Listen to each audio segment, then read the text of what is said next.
Audio Jungle.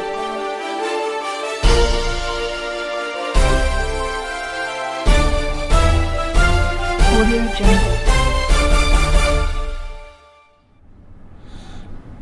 नमस्कार दोस्तों, बिहार आपका स्वागत है। जी हाँ, आज मैं बहुत खुश हूँ।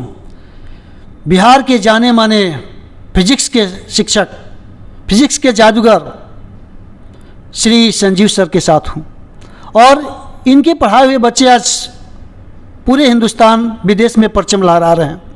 और बच्चों द्वारा हमें पता चला कि सर के पास जाइए, बहुत अच्छा लगता है पढ़ाने का इनका स्टाइल, और बहुत मुझे आज खुशी हो रही है। तो सर, मैं सबसे पहले आपका स्वागत करता हूँ इस चैनल पर। जी धन्यवाद, और मुझे इस चैनल पे बुलाने के लिए आपको भी बहुत बहुत शुक्रिया। Thank you sir.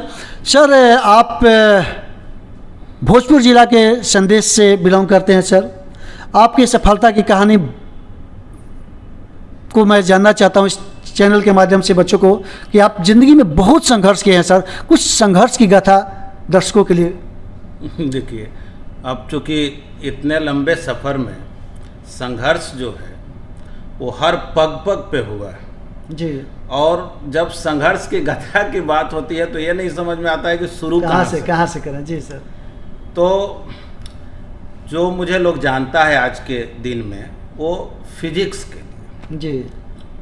तो माइंड में ये क्वेश्चन आता है कि आखिर आपने कोचिंग शुरुआत कहाँ से किया, कैसे किया, उसमें कैसे संघर्ष किया, या आपने ज़िंदगी में अपनी स्कूलिंग कैसे की, कैसे आगे बढ़े। तो मैं उसको चंद शब्दों में बताना चाहता हूँ, क्योंकि बहुत लंबे वृत्तांत तो बोल नहीं सकते हैं। जी सर। तो बस ये इतना बताऊँ कि मैं जब 5 साल का हुआ तो मेरे पिता नहीं रहे। जी। वहीं से बस संघर्ष शुरू हो। जी सर। माँ पढ़ी लिखी नहीं थी और घर से बाहर निकलने का महिलाओं का प्रथा भी नहीं था। जी। तो संघर्ष और विकट होते गए। और वो मतलब ये कहिए कि एक धन की समस्या के साथ साथ जन की भी समस्या। घर में कोई है ही नहीं गार्जियन, तो आपको मार्गदर्शन कौन करे। उस स्थिति में कितना आदमी हेल्पलेस हो जाता है, उसको शब्दों में बयान करना बहुत मुश्किल है। ये नहीं पता चलता था कि हम कैसे पढ़ें, किस स्कूल में पढ़ें, क्या करें। तो हम लोग सब जो है, जो गवर्नमेंट स्कूल है बिहार सरकार की, मैंने उसी स्कूल से पढ़ाई की है, हाई स्कूल तक। अब प्राइमरी हम अपने गांव के स्कूल में किए, फिर संदेश हाई स्कूल में से हम लोग 10th करने के बाद यहाँ आ गए पटना में एन कॉलेज में एडमिशन लिए। और फिजिक्स से एक स्पेशल लगाव इसलिए भी था क्योंकि मुझे सबसे पहले मैथ से बहुत ज़्यादा लगाव जी। मैं एक्चुअल में मैथ का ही स्टूडेंट था, लेकिन सबसे ज़्यादा जो दिक्कत है मुझे फिजिक्स में होता था जी। और बचपन से ही मुझे चैलेंज लेने की आदत थी। अगर कोई मुझे ये कह देता था कि ये साइकिल आपसे नहीं चलेगा, तो अब अगले हम 5 दिन तक यही साबित करने में लगाते थे कि इस साइकिल को तो मैं चला ही के दिखाऊंगा। तो और उसको मैं कर देता था जी। तो मुझे याद है कि मैं एक कोचिंग में गया था और एक चैप्टर के पढ़ाने के बाद टेस्ट लिया गया फिजिक्स, केमिस्ट्री, मैथ का जी। तो मुझे केमिस्ट्री, मैथ में बहुत अच्छा मार्क्स आया था और फिजिक्स में मेरा 0 मार्क्स। अरे वाह। तो फिजिक्स तो अब मेरी मजबूरी हो गई कि अब मेरे को इसको चैलेंज के रूप में लेना है जी सर। तो फिजिक्स का डिफिकल्ट पोर्शन होता है कि बच्चों से न्यूमेरिकल नहीं बनता है। मेरे साथ भी वही होता था कि थियरी पढ़ते थे, वो सब तो समझ में आता था, न्यूमेरिकल में जाते थे अटक जाते थे जी। तो फिर पटना में आया, कुछ कम नंबर था मेरा, 3-4 नंबर कम था, जिससे कि पटना यूनिवर्सिटी में मेरा एडमिशन नहीं हो पाया और मुझे एन कॉलेज में एडमिशन लेना पड़ा। और जहाँ तक सवाल है कोचिंग खोलने का, तो मैं रियल में बताऊँ, मैंने कभी ये नहीं सोचा था मुझे कोचिंग में पढ़ाना है और कोचिंग चलाना है, ये तो मैंने कल्पना भी नहीं की सर। हाँ, ज़रूर मैं फिजिक्स पढ़ने के लिए जिन शिक्षक के यहाँ गए, मेरे गुरुदेव अभय कुमार सिंह जी, कुछ दिन उनसे मैंने शिक्षा हासिल की है। और एन कॉलेज के भी प्रोफेसर NKP सिन्हा हैं, मैं उनसे भी फिजिक्स पढ़ा हूँ। JP शाह हैं, देव मुखर्जी सर हैं, जो कोचिंग में अलग अलग शिक्षक आते थे, मैं उन सभी लोगों से पढ़ा हूँ। तो उनको देखने के बाद मुझे लगा जी कि नहीं, ये फील्ड भी अपनाया जा सकता है। और सर जब पढ़ाते थे फिजिक्स, तो हम देखते क्या थे कि सर जो एक्सप्लेन कर रहे हैं बहुत सारे बच्चे नहीं समझ पा रहे हैं। तो मुझे ये फील होता था ना कि ये बात को मुझे अगर समझाने के लिए कोई कहे ना, तो मैं इसको बहुत अच्छे से समझा। तो ये चीज मेरे मन में बैठ गया जी। और एक दिन ऐसा हुआ कि मैं रुड़की इंजीनियरिंग का, उस समय अलग से एग्जाम होता था, तो मुजफ्फरपुर में गया था रुड़की इंजीनियरिंग का एग्जाम देने जी। तो उसमें 4 पेपर होता था, 2 पेपर मैथ का होता था और फिजिक्स केमिस्ट्री का होता था। मेरा मैथ का 1 पेपर खराब चला गया, बाकी 3 पेपर मेरा अच्छा गया था जी। लेकिन मुझे ये लग गया था कि अब मेरा सिलेक्शन इसमें नहीं होगा। तो हम उसके दीवार पे, जिस होटल में रुके थे, गेस्ट हाउस में रुके थे, उसके दीवार पे लिख दिए थे संजीव फिजिक्स सेंटर। मतलब हमने ये सोच लिया था जी कि अब कुछ नहीं करना है, बहुत दर्द सहे हैं जी, लगातार कोशिश किए हैं और अब मैं फिजिक्स पढ़ाऊंगा। वो दिन आपके लिए टर्निंग पॉइंट था सर? बिल्कुल, वो टर्निंग पॉइंट आप कह सकते हैं। टर्निंग पॉइंट भी मतलब इतने सारे चीज़ें होते हैं कि मतलब कहाँ टर्निंग पॉइंट बताएं, लेकिन हाँ चलिए एक टर्निंग पॉइंट वो आप मान सकते हैं कि जहाँ पे हमने आके डिसाइड कर लिया जी कि नहीं, मुझे फिजिक्स पढ़ाना है। एक्चुअल में क्या था कि हम लोग जब 12th में पढ़े, 11th-12th में, तो हम लोग जिन शिक्षकों से पढ़े तो वो लोग केवल थियरी पोर्शन पढ़ाता था, न्यूमेरिकल का प्रचलन ही नहीं था जनरल वे में, ट्यूशन वगैरह में, और केवल ISC ओरिएंटेड, मतलब 12th किसी तरह से आप पास कर जाएं, इसको लेकर के पढ़ाई होता था। और उस पढ़ाई से IIT BIT हो ही नहीं सकता था। उस समय IIT BIT हम लोग बोलते थे, बिहार वाला BIT बोला जाता था, IIT जो अभी भी IIT है। तो उसमें जो है हम लोग पहले ही बहुत पिछड़ गए, क्योंकि 2 साल अपने टाइम को वेस्ट किए उन शिक्षकों के पास पढ़ करके जो लोग उस पॉइंट ऑफ व्यू से नहीं पढ़ा रहे थे। जो पढ़ा रहे थे उन्होंने अच्छी पढ़ाई है, मतलब उनके प्रति आज भी हृदय में बहुत जगह है, आभार है और उनके बदौलत मैं हूँ। लेकिन वो जो लक्ष्य था, उस लक्ष्य के लिए कोई काम नहीं हुआ था, लक्ष्य से हट करके दूसरा काम हो गया था। लेकिन ये समझते समझते ही बहुत टाइम लग गया। उसके बाद हम लोग कोचिंग इंस्टीट्यूट में गए। कोचिंग इंस्टीट्यूट में गए जहाँ पे हर सब्जेक्ट के टीचर अलग अलग आते, हर टॉपिक के टीचर थे, और वो लोग जो एक्सप्लेन करते थे, तो हम लोग चूँकि बेस ही इतना कमज़ोर कर चुके थे कि कोचिंग में गए तो कुछ टीचर का पढ़ाई तो समझ में आता था, लेकिन ज़्यादातर शिक्षक की पढ़ाई समझ में नहीं आता था। फिर हम लोग स्पेशलिस्ट लोगों के पास गए और इस पीरियड में 4 साल निकल गए, और 4 साल निकलने के बाद फ्रस्ट्रेशन आने लगा। जी।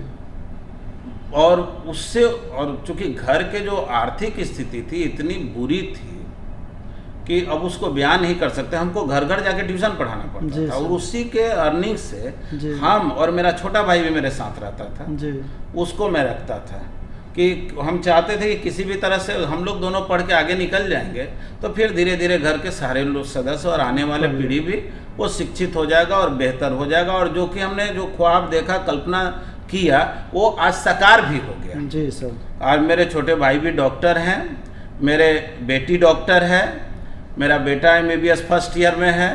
तो मतलब कहने का है, मेरे परिवार के बड़े भाई भी हैं, अभी गांव में हैं, वो मुखिया हैं, 10 साल से हैं।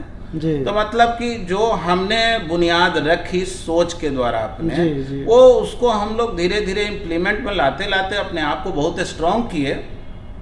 और एक चीज़ बचपन से ही मुझे मिला था अपने संस्कार में, जो मेरी माँ के द्वारा, नाना जी के द्वारा, अन्य जो गांव बुजुर्ग लोग होते हैं उनके द्वारा जो मुझे मिला था कि देखो, ऑनेस्टी के साथ वर्क करना है, जहाँ भी रहना, ईमानदारी से अच्छी नीति नहीं है, गलत काम नहीं करना है, गलत कमिटमेंट नहीं करना है, जो हो सके वही बोलो।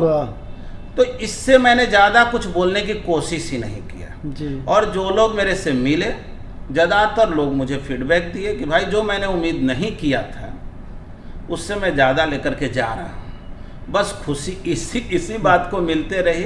देखिए, धन दौलत ऐश्वर्य ये सब तो आते जाते रहे। जी सर।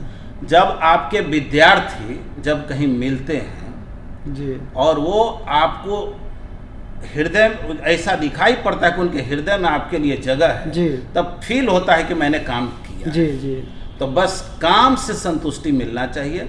उसके बाद मैं पटना आया तो मेरा छोटा भाई एकदम व्याकुल था ये जानने के लिए कि भैया का एग्ज़ाम कैसा गया है, क्योंकि देखिए भाई हम लोगों के पास तो ये था कि गवर्नमेंट जॉब हो तो आईटी रुड़की वगैरह इस सब में जाएंगे तो गारंटी था कि ये सब हो जाएगा। तो छोटा भाई बोला भैया कैसा एग्ज़ाम गया है, लेकिन मेरा तो माइंड सेट चेंज हो जी चुका सर। था। तो हम उसको बोले एग्ज़ाम तो अच्छा गया है, लेकिन ऐसा करो हम फिजिक्स पढ़ाएंगे। तो वो भी समझ गया कि इनका एग्ज़ाम बहुत अच्छा नहीं गया है। उसके बाद हम क्या किए, जहाँ हम रहते थे तो बगल में एक लकड़ी का दुकान था, वहाँ से कार्डबोर्ड को कटवा करके उसको ब्लैक से पेंट करवा दिए जी। और चौक खरीदे, जी सर। जिस रूम में रहते थे जी। उसी में टांग दिए। हम लोग खाना वाना अपने बनाते थे, खा पी करके सब चीज़ सामान को साइड कर देते थे और उसी में 2 ठो बैठने वाला बेंच लगा के और बोर्ड पे हम बच्चों को पढ़ाना शुरू किए। बस कारवां वहाँ से निकला और बच्चों के बीच जो मुझे लगता था कि मैं बहुत अच्छा पढ़ा पाऊँगा, बस इस मतलब इतना ही से समझ लीजिए कि 6 महीना पढ़ाए होंगे, लगभग मेरे पास 150 स्टूडेंट हो गया। तो मुझे समझ ही में नहीं आ रहा था कि ये जादू क्या हो रहा है भाई। और एक ऐसा आदमी जो हम लोग 400 रुपये में पूरे महीने का खर्च निकालते थे जी सर। और अचानक सब लड़के से हम लोग 100 रुपया 50 रुपया ऐसे करके बच्चे फी देते थे। कारण कि हम लोग के पास हिम्मत भी नहीं होता था कि हम बढ़ा के बोले कि भाई नहीं आएगा तो फिर और एक दिक्कत है। लेकिन ऐसा था कि और एक कॉपरेशन के भाव पहले से ही बचपन से ही घर में था। मेरे फादर भी फ्रीडम फाइटर थे, अच्छा। सोशल एक्टिविस्ट थे, उनकी जान भी गंवानी पड़ी उनको, इसलिए ही इस समाज और सोसाइटी के लिए उन्होंने अपनी शहादत दी है। और वो मेरे रग रग में उनके द्वारा दिए गए खून तो है ही, और उनके किए गए कार्यों से जो प्रेरणा है वही प्रेरणा जो है मुझे रुकने नहीं दिया, थकने नहीं दिया। आज भी मैं 10 घंटा आसानी से क्लास में खड़ा होकर के बोल लेता हूँ और मुझे बहुत आनंद आता है पढ़ाने में। एकदम मेरे लिए पढ़ाने से कोई भी प्रिय कार्य नहीं है। 2 ही कार्य मैं करता हूँ जी। एक अपने गांव तरफ के लोगों को जी, कारण कि मेरे पिताजी का कर्मभूमि भी था और ज़्यादातर लोग जो मुझे वहाँ जानते हैं, जाहिर है अपने लोगों को बहुत उम्मीद भी होता है। अपना तो खैर सबको ही है, पूरा बिहार और पूरा भारत ही अपना है। यहाँ के भी जो भी बच्चे मेरे से मदद के लिए आए हैं सबके लिए एकदम ये द्वार खुला हुआ है। ये भले देखने में बहुत बृहत्तम और बड़ा इंस्टीट्यूट दिखे, लेकिन आपको जान के आश्चर्य होगा कि घर में काम करने वाली जो महिलाएं हैं उनके भी बच्चे यहाँ पढ़ते हैं और सबके लिए मैं एकदम उतना ही सहज ढंग से उपलब्ध हूँ। जी सर। उनकी जो हैसियत है मेरे को बस इतना ही लगता है कि मैं किसी के काम आया। ईश्वर ने मुझे अगर उस लायक बनाया है कि मैं किसी के काम आया तो इससे ज़्यादा मुझे और कुछ नहीं चाहिए। बस मेरे कारण से अगर किसी को खुशी मिलती है वही मेरी खुशी है। तो एक छोटा मोटा संघर्ष की गाथा मैं यही बताऊं। मैं सरिस्ताबाद में कच्ची तालाब के बगल में पत्थर गली में कोचिंग चलाता था जी। और ऐसा हुआ कि छोटे छोटे घटनाएं होते रहते हैं, वहाँ पे कुछ परेशानियाँ होती थी। जी सर। और शिक्षकों में एक अलग तरह के आपस के कंपटीशन होता है। एक दूसरे को लोग पता नहीं क्यों, हमने आज तक जीवन में किसी शिक्षक के प्रति ना अशोभनीय बात किया होगा, ना शब्द इस्तेमाल किया होगा, ना बच्चों के बीच तो मैं चर्चा भी नहीं कर सकता। और मैं बाकी शिक्षकों को भी बोलता हूँ कि कोई भी हो, किसी के भी प्रति वो आपके बारे में बुरा भी बोले, आप उनके बारे में रिएक्ट नहीं करें, क्योंकि आप भी शिक्षक हैं, वो भी शिक्षक। अगर आपके मुंह से कुछ गलत निकलता है तो पूरे शिक्षक समाज के मर्यादा का ये हनन होता है, उसको ख्याल रखना होता है। तो क्या हुआ कि कुछ दिन के बाद मुझे लगा कि सरिस्ताबाद जो जगह है जी। मैं वहाँ बहुत कंफर्ट फील नहीं कर रहा हूँ। तो मैं बोरिंग रोड में एक सेंटर डाला और फिर वो सेंटर दिन दुना रात चौगुना एकदम तेज़ी से बढ़ते रहा। बच्चों का प्यार मुझे मिलते रहा। चारों तरफ पूरे बिहार के बच्चे जो है बेइंतहा मुझे प्यार करते हैं और मुझे बहुत खुशी होती है कि मैं इस लायक हूँ कि लोग मुझे अपना समय दिए, प्यार दिए और आगे भी मुझे लगता उम्मीद है वो देते रहेंगे। बहुत अच्छा सर। जितना मैं सुना उससे कई गुना ज़्यादा मैं देख रहा हूँ सर के बारे में। सर सोशल वर्क में भी इनके बारे में सुनता हूँ, बच्चे जो क्रिकेट टूर्नामेंट में होते हैं उसमें भी सर जाते रहते हैं। अपने गांव एरिया जवार और कहीं के बच्चे अगर है गरीब भी बच्चे हैं तो उनको सर दिल से मानते हैं, पढ़ाते हैं और बहुत सारे रिबेट छूट देते हैं। तो बड़ा इसी को कहते हैं ज़मीन से जुड़ा रहना। सर एक बात और मैं पूछूंगा कि कोविड-19 में भी बहुत परेशानी हुआ। देखिए, बात यह है कि कोविड-19 में परेशानी तो होना ही है, हर व्यक्ति को परेशानी हुआ है, बल्कि सेकंड वेव में तो हम कुछ अपनों को भी खोए हैं, बहुत दर्द जी, भी है। जी। तो एक दर्द तो बहुत अलग तरह का है। दूसरे है कि जो शिक्षक समाज, जी सर, जो कोचिंग से जुड़े हुए शिक्षक हैं, उनके पीड़ा भी मुझे बहुत मर्माहत करता है। आज बहुत से शिक्षकों को अपने कोचिंग इंस्टीट्यूट को बंद करना पड़ा है, क्योंकि वो किराए के मकान है, कोचिंग खुल नहीं रहा है। सरकार की चाहे जो भी मजबूरियां रही हो या जो भी नीति रहा हो, लेकिन पड़तारी सबसे ज़्यादा अगर माने तो शिक्षा जगत में, वो इससे ज़्यादा शिक्षा जगत से ज़्यादा कोई भी पीड़ित नहीं है जी। लेकिन मुझे अभी भी अपील करना है कि देखिए, अभी वस्तु स्थिति बहुत अच्छी है, बच्चों का इम्यून सिस्टम भी अच्छा है, बहुत सारे लोग वैक्सीन भी लिए हैं, और मुझे लगता है कि वर्तमान परिस्थिति में इस कोचिंग इंस्टीट्यूट को अब ओपन करना चाहिए। स्कूल और विश्वविद्यालय जब खुल गए हैं, कोचिंग इंस्टीट्यूट जब रेस्टोरेंट तक खुल गए हैं, अब सारे चीज़ों को ओपन करें, तो मुझे लगता है इसको खोल दिया जाए। ठीक है, मैं इस कोविड के पीरियड में, पिछले जो कोविड का पीरियड 2 पीरियड हो गया डिफरेंट, पिछले ईयर में कोविड के जो छुट्टी हुआ तो मुझे करीब 24 साल के बाद छुट्टी मिला था, चूँकि मैं अथक काम करता था। इवन कि संडे हो मंडे हो मेरे लिए कोई मायने नहीं रखता था, मैं दिन रात काम करता था, बच्चे जानते हैं इस बात को। तो मुझे रिलैक्स मिला, तो मुझे लगा ना कि मेरे अंदर जो रचना लिखने की, कविता तो मैं शुरू से ही लिखता हूँ, मतलब 25 साल पहले का भी रचना है, 30 साल पहले का भी रचना है। वाह, और बहुत खुशी की बात सर। मैं सर फिजिक्स के ये हैं और कविता भी लिखते हैं। अभी थोड़ा सा कविता के बारे में हम चर्चा करेंगे सर, बहुत खुशी हो रही है। तो मैं इस पीरियड में ढेर सारे कविताएं लिखी, और एक कविता जो मैं बिहार हूँ, मतलब जो बिहार को रिप्रेजेंट करता है, बिहार और बिहारवासी को रिप्रेजेंट करता है, जो बहुत यूट्यूब पे भी लोग बहुत सराहे, देखे, बहुत सारे कमेंट आए। उसके बाद मुझे कवि सम्मेलन में भी बुलाया जाने लगा। अरे वाह, एक अजीबो गरीब स्थिति बा सर। हाँ। बहुत अच्छा। तो बहुत सारे सम्मेलन में गए, और बहुत लोग तो ये जाने मैं साहित्य से जुड़ा हुआ हूँ। वो लोग उस समय कविता मेरे सुन रहे थे तो उनको नहीं लग रहा था कि मैं फिजिक्स का टीचर हूँ,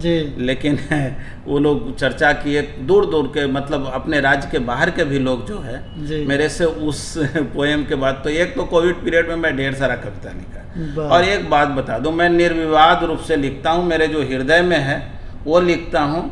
मैंने जीवन में कभी चापलूसी नहीं किया हूँ, चाहे वो सरकार हो या व्यक्ति हो। बोलना होगा बेबाक बोलेंगे, सही बोलेंगे, जो मुझे सही लगता है बोलेंगे, और उसके लिए मैं कभी भी ना भय खाया।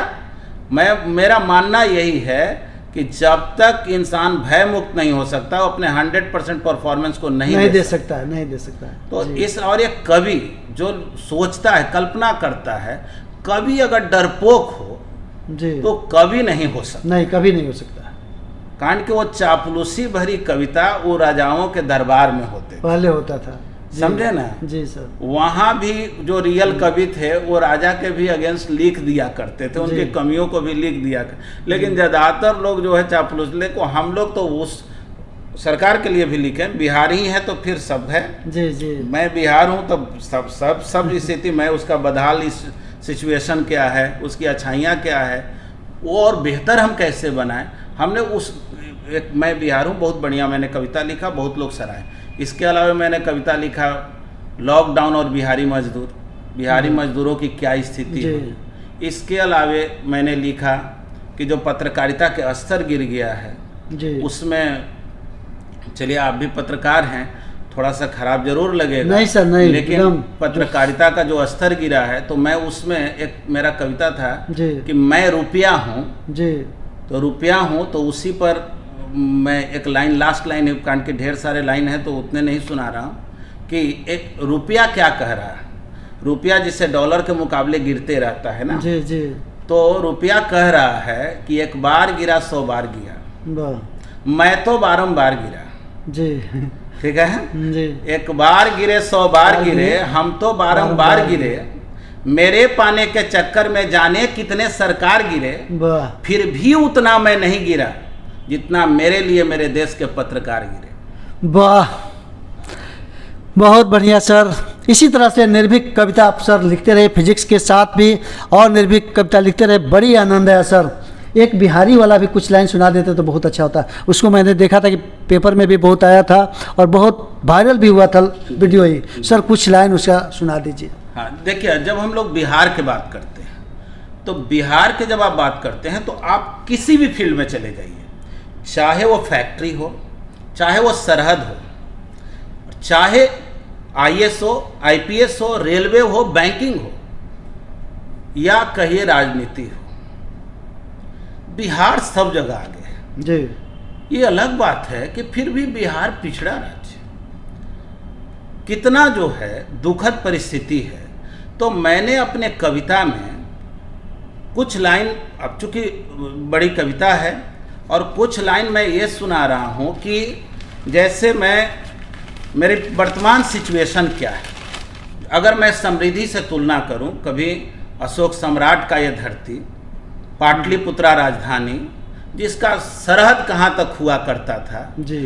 अब आज मैं क्या हूँ, तो माँ सीता की धरती हूँ, बूढ़ का हुंकार हूँ, बदहाल हूँ, कंगाल हूँ, बिहार हूँ। वाह, पहला गणतंत्र सिखाने वाला, अहिंसा का मंत्र बताने वाला, महान अशोक का धरती हूँ, बेकार हूँ, बेरोजगार हूँ, बिहार हूँ। 80 बरस में लड़ता हूँ मैं, आप सब वीर कुंवर सिंह को जानते हैं। जी। 80 बरस में लड़ता हूँ मैं, धराशायी सिकंदर करता हूँ मैं, पराधीन मगर फिर भी रहता, बेबस हूँ, लाचार हूँ, बिहार हूँ। वाह, लेकिन बदहाली ही की केवल बात नहीं है। आइए, बदहाली की बात तो बहुत कर सकते हैं। आप बिहार के बाहर जाकर के देखिए कि हमारे बिहारी मजदूर रहते कैसे हैं। उनके लिए भी 2 लाइन मैं उनके बदहाली पर बता देता हूँ। नाली में रहने वाला, गाली रोज सुनने वाला, चाणक्य नीति का दर्पण हूँ, जलती अग्नि का अर्पण हूँ, हर क्रंदन का चित्कार हूँ, बिहार हूँ। विद्यापति के गीतों में, बिस्मिल्लाह के संगीतों में, दिनकर के छंदों में हूँ मैं, क्रांति के बंदों में हूँ मैं, लाचार मगर खुददार हूँ, बिहार हूँ। वाह, ज्ञान की धरती, शान की धरती, मोक्ष भूमि और धाम भी हूँ, लोकतंत्र के गलियारों में मुफ्त मगर बदनाम भी हूँ, वतन परस्ती रग रग में है, वफादार हूँ, ईमानदार हूँ, बिहार हूँ। कब तक हलाहल पिएंगे, वाह, कब तक ऐसे हम जिएंगे, नौजवानों को मुद्दों से और कितना भटकाओगे, विकास विकास चिल्लाने वाले मेरे घर कब आओगे। गुरु गोविंद के धरती से अब उठता एक ललकार हूँ, बिहार हूँ। हर बिहारी से पूछता हूँ, क्या इतना भी लाचार हो तुम, क्यों खामोश सब बैठे हो, क्या वाकई में बीमार हो तुम। सोया मगर शेर हूँ मैं, कुछ पल का ही अंधेर हूँ मैं, जोत नया जलाएंगे, नया बिहार बनाएंगे, गर्जना हूँ, हुंकार हूँ, बिहार हूँ। और खास करके चूँकि कविता बड़ी है, इंटरेस्टिंग भी है, मैं मजदूर भाइयों के लिए मजदूर मगर मगरूर भी हूँ जी, ऊर्जा से भरपूर भी हूँ, शहीदों के तस्वीरों में हूँ, पास भी हूँ और दूर भी हूँ, भारत के परदेशों में, दुनिया के हर देशों में, लिखता उनका तकदीर भी हूँ, ईश्वर के रूप में मानव हूँ और सबका पालनहार हूँ, बिहार हूँ। और अब मैं एक लास्ट लाइन सुना दे रहे हैं, क्योंकि बड़ी कविता है, मुझे लोग YouTube पे भी देखेंगे ही, सुनेंगे ही, लेकिन बिहारी अगर कोई पूछे ना कि बिहारी किसे कहते हैं, तो उसका मैंने एक परिभाषा एक कविता के माध्यम से लिखा। और मैं चाहता हूं कि हर बिहारी जहां कहीं भी रहता और अगर कोई पूछे ना कि बिहारी क्या है, तो मैं उसका डिफिनीशन बताना चाहता हूं। सरहद पे अपना शीश चढ़ाता, हर फैक्ट्री का जान भी हूं। सरहद पे अपना शीश चढ़ाता, हर फैक्ट्री का जान भी हूं, रेलवे बैंकिंग सिविल सेवाओं में रखता पहचान भी हूँ, डॉक्टर हूँ, इंजीनियर हूँ और जिलाधिकारी हूँ, कोई तेरा पहचान जो पूछे कह देना बिहारी। वाह, बहुत अच्छा सर। मैं तो बहुत ज़्यादा चार्ज हो गया। दोस्तों, इंडिया के कई एक शहरों में कोलकाता, मुंबई, चेन्नई, दार्जिलिंग, सिलीगुड़ी बहुत जगह जाता था और बिहार का परिचय देने पर लोग थोड़ा सा हंसते थे। तब जाकर बिहार नाउ का एक गठन हुआ और ये आज मैं बहुत खुशी का इजहार कर रहा हूँ। और वैसी स्थिति में मैं अपने आवाज़ को दिखाना चाहता हूँ कि अभी तक लोग जानते थे कि बिहार मतलब लिट्टी चोखा, नहीं, आज हर एक क्षेत्र में। इसलिए आप अपनी आवाज़ को इसमें भी लाएं और उम्मीद है कि बहुत हम लोग सर कुछ संदेश बिहार नाउ के माध्यम से। देखिए, मुझे तो ये लगता है कि व्यक्ति को जो काम करने का ऊर्जा मिलता है जी, ऊर्जा के लिए एक लक्ष्य का होना जरूरी है। जी जी जी सर। और हम प्रेरणा किससे लेते हैं वो बहुत मायने रखता जी। है। जैसे आपके इर्द गिर्द, आपके घर में, गांव में, अगल बगल ऐसे लोग जो लाइफ में सफल हों, उनके बारे में जानने समझने की कोशिश करें, थोड़ा और आगे बढ़ें। तो जो हमारे देश के महापुरुष हुए, दुनिया के महापुरुष हुए, जैसे बहुत जल्दी हम लोग हार मान लेते हैं जी। नहीं, ये पॉसिबल नहीं है। नहीं। आपको मालूम है, स्वतंत्रता के लड़ाई में बहुत से लोग कहता था कि अंग्रेज से जितना संभव है तोप है उसके पास क्या नहीं, आप उससे कैसे लड़िएगा, सब हाई टेक्नोलॉजी है ना? बारूद जी। लेकिन जब लोग ठान लिया तो ठीक है, असफलता मिली, 1857 में असफलता मिली जी, बीच बीच के प्रयासों में सफलताएं मिली, लेकिन लगातार प्रयास से इंसान सफल जरूर होता है। यानी अपने कंसिस्टेंसी को, लगातार प्रयास को छोड़ना नहीं है। अगर आप छोड़ दिए तब तो ये गारंटी हो गया कि आप सफल नहीं हो पाएंगे। आप अगर प्रेरणा हासिल करना चाहते हैं, थोड़ा मार्टिन लूथर के गाथा को देखिए। जी जी।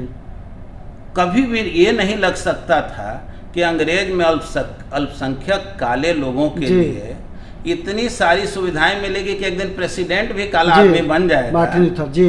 है ना? तो मार्टिन लूथर की वो संघर्ष गाथा है, आप उसको देखिए। अब्राहम लिंकन को देखिए, आपके यहाँ महात्मा गांधी को देखिए, आप जो है सुभाष चंद्र बोस को देखिए, भगत सिंह को देखिए, अनेकों कहानियां जी, हैं जी, आपके जी, पास सर। मौजूद, और उनसे ताकत हासिल कीजिए। आप अगर साहित्य के क्षेत्र में हैं, मुंशी प्रेमचंद के उन अथक प्रयासों को देखिए। जब सरकारी नौकरी को उन्होंने तिलांजलि देकर के जी। गांधी जी के सहयोग आंदोलन में शामिल हो जी, गया। जिस व्यक्ति को ढंग से खाने पीने का भी कुछ नहीं था, असमय मौत समझ लीजिए कि दवा के अभाव में हो गई उनकी, और 5-5 कोस पैदल जाकर उनको एक ट्यूशन पढ़ाना पड़ता था। एक बार संघर्ष गाथा को देखिए तो इतना याद रखिए, जीवन जो मिला है कुछ सदुपयोग करने के लिए, अच्छे कार्य करने के लिए मिला है, और लगातार प्रयास करेंगे, थोड़ा थोड़ा हर दिन भी प्रयास करेंगे तो एक दिन जा कर के वो इतना ऊंचाई हासिल कर लेता है कि आदमी को खुद ही यकीन नहीं होता है कि क्या ये काम मेरे ही द्वारा किया गया था, क्या मैंने ही शुरू किया था।